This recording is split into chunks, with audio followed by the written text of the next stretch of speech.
What's going on, everybody, and welcome to episode 16 of Not So Cheap Build. I've said before, I'm building a Bronco out of two Bronco. One specifically came from the junkyard, so I'm very excited getting all of these things back on the road.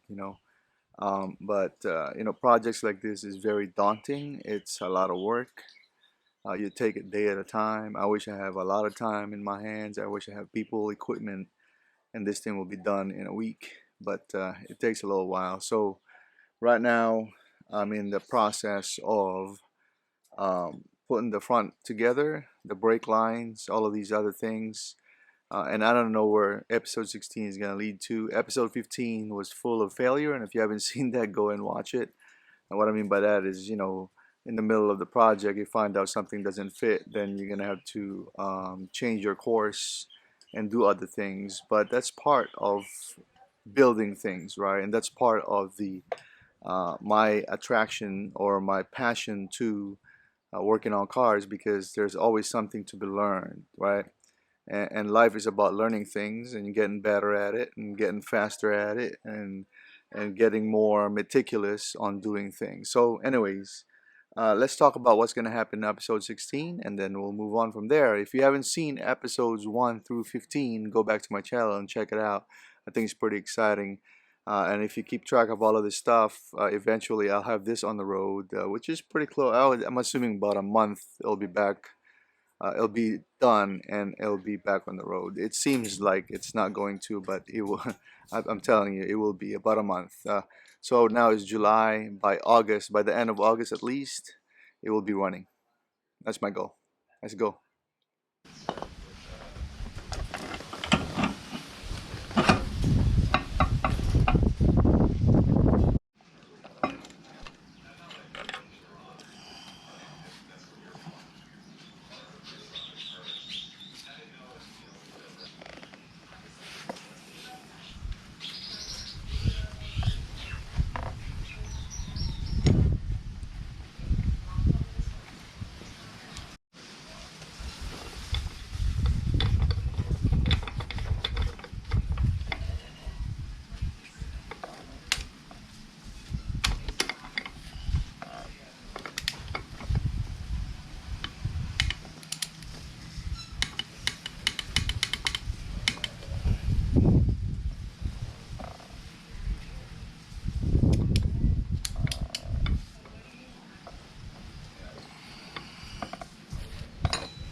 Looks good. Brakes in there, torqued right. For some reason, I have having issues with this. There's an adjusting sleeve inside that initially, and when you turn this whole thing, it turns as well. So I had to adjust that and retorque it. Now I'm gonna put in the calipers, brand new brakes, pads and everything.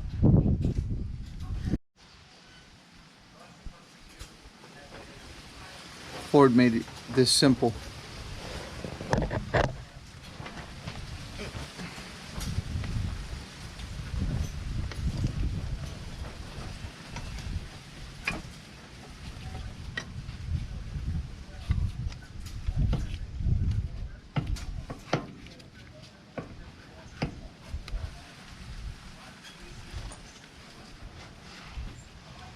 Retaining clips just goes in here.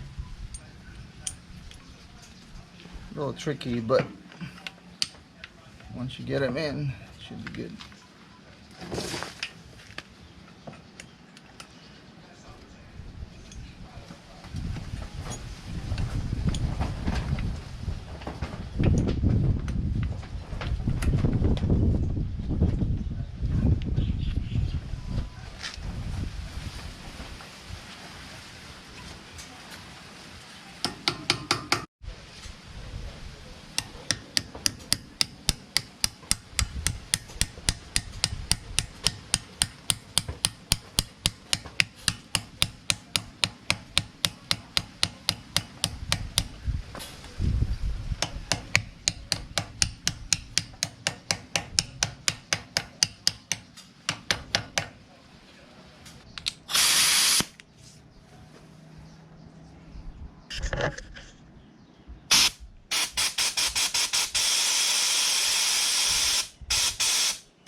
Okay, never mind. I guess there's rust. As much as I want to change it, it is formed to the Bronco and it came with the original. So what I'm going to do is I'll just clean it. See this right here? I cleaned it, fuel line, and spray some of this in there.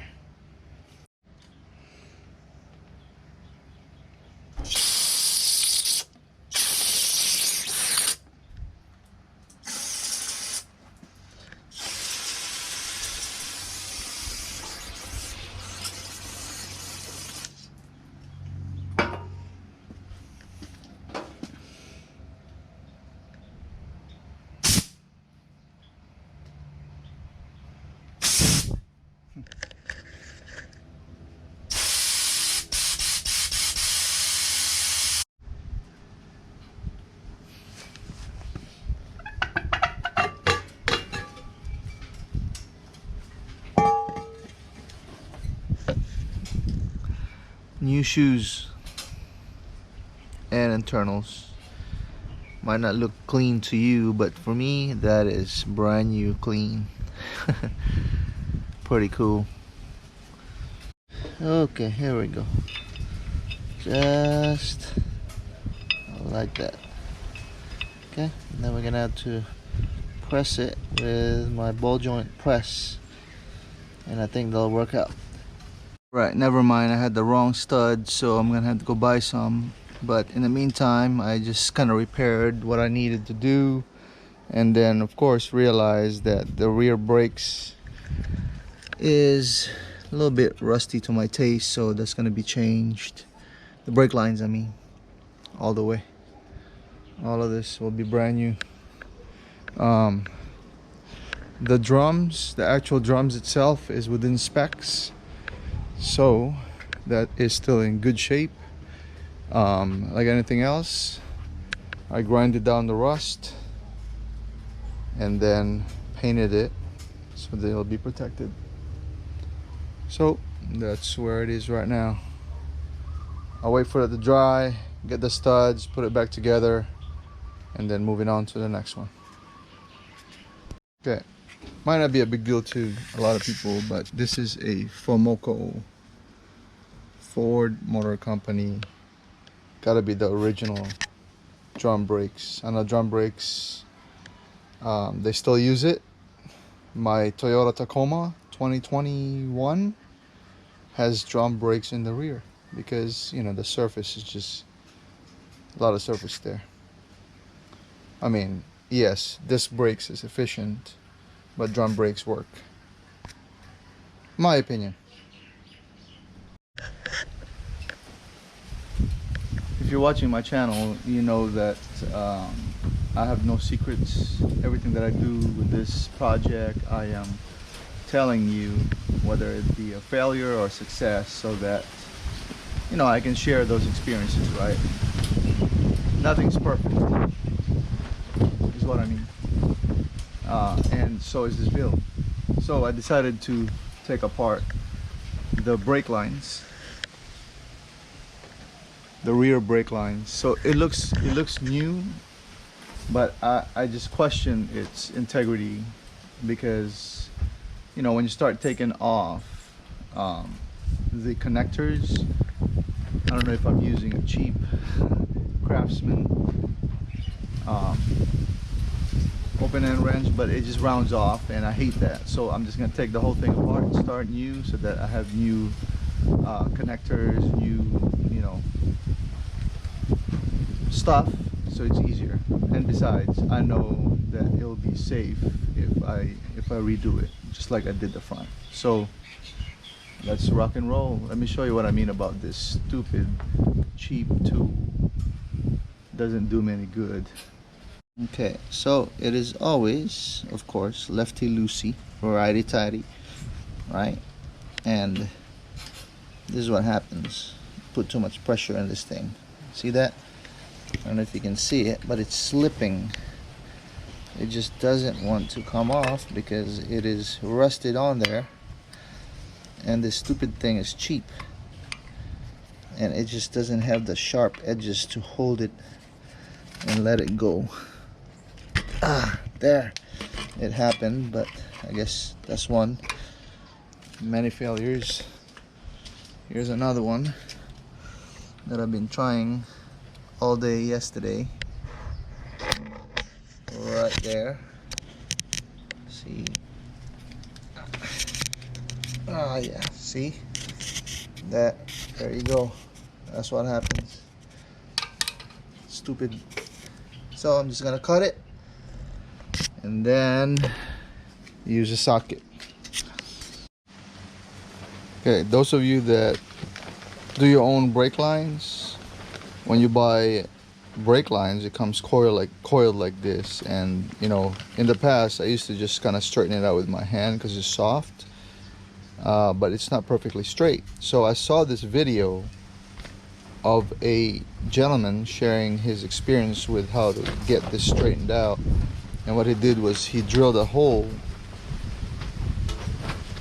on a 2x4 like this, and then fed it through there, and then pulled it to see it, you know, and then it came out straight. So I want to try that. I'm gonna do this, and then we're gonna try, and then we'll go from there, see what happens. I'll show you.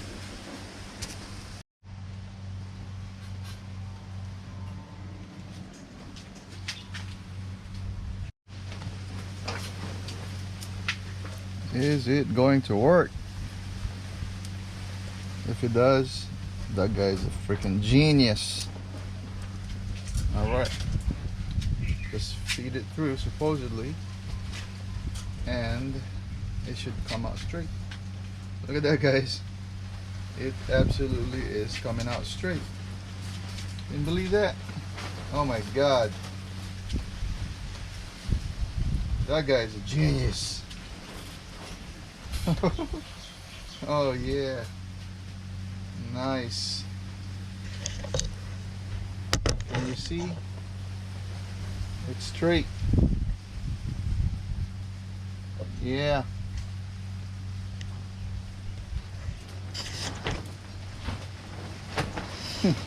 It works. Okay guys, I'm ready to put in the brakes, but how do I flare it is the question. Like this, a double flare. I don't know if you can see that, by using this tool right here. And this is the flaring end, inside outside kind of flare. It's a double flare. The only way to do that. All right,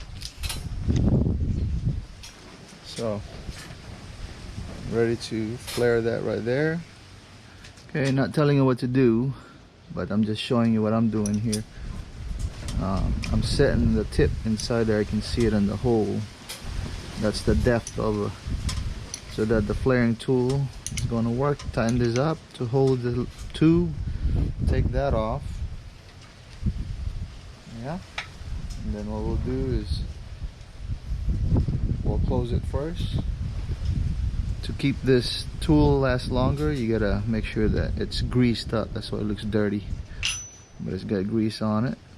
What we'll do is just want to make sure inside here you can see.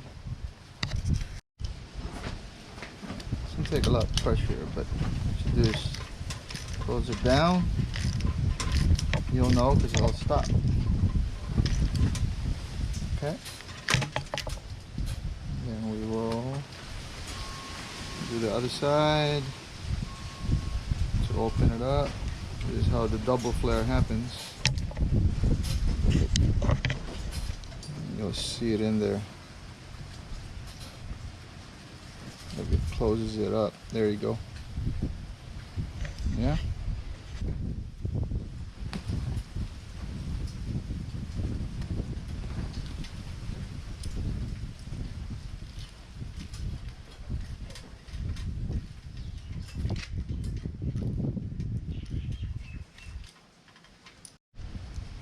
Okay, not quite sure if that is getting focused on, but that's what it looks like.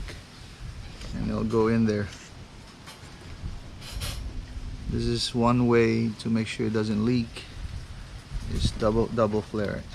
This will push on top of that and lock it in place.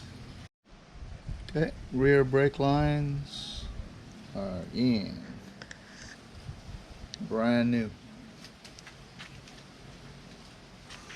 I didn't hook this up, guys, because I need to remove the leaf spring to change the bushings, but she's ready to be installed.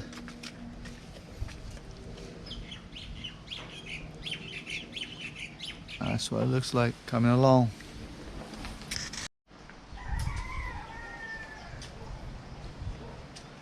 Took out the leaf spring from the back, and I know, guys, you know, it's easy to say that, hey, I'll just use what it's got, let it run.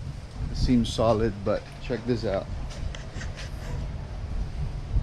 It's all worn out. So I'm gonna unpress that, or press it out, and then I'm gonna put new bushings in there. They're all like that, rotten and dry. I mean, the leaf spring itself is pretty good still, so keep that.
Alright, quick update. Bushings on the suspension done, brakes done.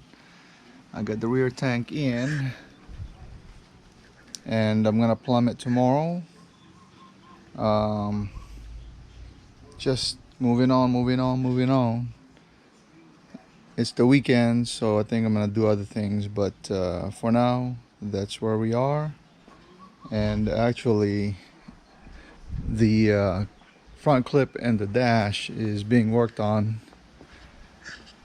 I don't know where we're gonna be at with this, but slowly painting pieces by pieces. And then what we're gonna do is, after I'm done with the drivetrain, I'm gonna put that body back in on top of it, and then we're gonna work that, put everything back in, try it again, roll cage, smooth it out, paint it. Still got a lot of work to do, but after the paint, it's all about putting it back together. This week has been eventful because Rubicon came back for a fix, and I did what I could. Now I'm waiting for parts, so I gotta get back to that at the end of the month. Gave it back to the owner for now. That's how nice I am, guys. I pretty much put a warranty on my work to make sure that I'm not selling any lemon to other people, you know what I mean? So if something went wrong, which in this case it did, like within a week of I giving it to him, uh, I take it as my responsibility to fix. So anyways, episode 16 of the not so cheap build. I think I'm gonna close it out here. The drivetrain is taking shape. I will do things that I might not video because I want it to go faster, and maybe just give you an update on what's going on with it. But this is the status of it for now. Episode 16. Again, if you haven't seen episodes 1 through 15, please go back to my channel and check it out. It's fun. It's fun to see projects like this take shape, and then of course running. And I am trying to do it within a, reasonable amount of time, like 2 3 months, 4 months even. And I think I'm assuming, but my take is that this will be done by at least mid to late August. My wife said that this is the gift she wants for her birthday, getting it done. So September is her birthday. It will be done. I can guarantee it. It will be done and running. And of course, if you're keeping track, then you'll see it. So I will talk to you again on the next episode. Until then, aloha.